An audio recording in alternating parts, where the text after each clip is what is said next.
Hello అండి అందరికీ good morning. ఇంట్లో దీక్ష తీసుకున్న స్వాములు ఉన్నారంటే ఆ ఇల్లంతా కలకలగా ఉంటుంది కదా. పూజలు పునస్కారాలు తర్వాత ఒక డిసిప్లిన్. మిగతాప్పుడు డిసిప్లిన్ ఉండదని కాదు, ఒక టైం టు టైం ఉంటుందన్నమాట.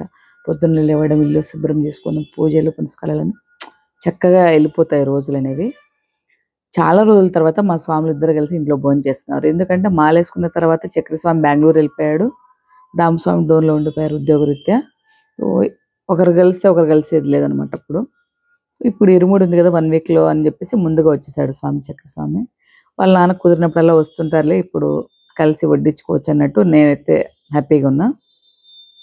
సో మొత్తానికి స్వాముల కోసము అన్నము, పప్పు, తాలింపు, గొగ్గుళ్ళు, చేసుకున్న కారం చుట్టలు, ఒక స్వీట్, పండు పెట్టేసుకొని భోజనాలైతే పెట్టేసుకున్నా. చాలా రోజుల తర్వాత ఇద్దరు కలిసి తింటుంటే చాలా సంతృప్తిగా అనిపించింది. సో మొత్తానికి భోజనం చేసిన తర్వాత నైట్‌కి స్వాములు అయ్యప్ప గుడికెళ్లారండి. అక్కడ ఎంత చక్కగా అలంకరణ చేశారో. నేనెప్పుడు అయ్యప్ప స్వామి గుడికెళ్ళలేదు, ఇరుముడి రోజు తప్పితే. నాకెందుకో భయం అయ్యప్ప స్వామి గుడికెళ్ళాలంటే. సో నెక్స్ట్ టైమ్ వెళ్ళడానికి ట్రై చేస్తా. ఈ అలంకరణ చూసాక నాకు